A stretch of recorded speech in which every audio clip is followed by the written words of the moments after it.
The formation of memories is another area where one famous patient made a major contribution to our understanding of how the brain works.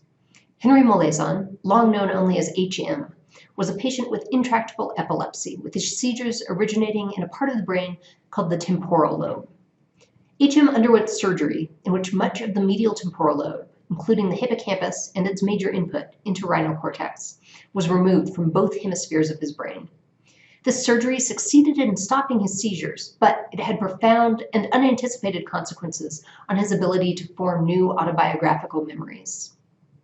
This inability to form new memories is called anterograde amnesia, meaning amnesia from the time of the injury, or in this case, surgery, forward. Importantly, HM's memories from well before the surgery were intact, so he could tell you about a childhood birthday party or the layout of his neighborhood growing up.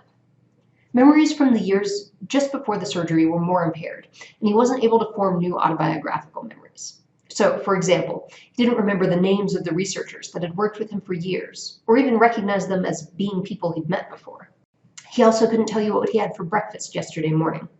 Interestingly, there were some types of things that he was able to learn.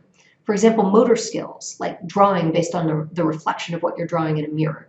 This was a skill that he was able to improve with practice, even though he had no memory of that practice happening. Working memory, the ability to repeat back a list of short words, was also intact after the surgery, as were other aspects of cognitive ability such as problem-solving skills and vocabulary. HM's case study has provided multiple insights into the parts of the brain responsible for memory formation and storage. For example, the idea that there are multiple types of memory.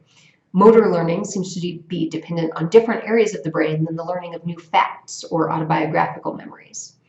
It also shows that the location of memories in the brain changes over time. Recent memories depend on the medial temporal lobe, including the hippocampus, while storage of long-term memories and their retrieval can occur even after the medial temporal lobe has been removed. There are some videos of interviews with anterograde amnesia patients which do a good job of illustrating the condition. I'll provide links to those in the resources section.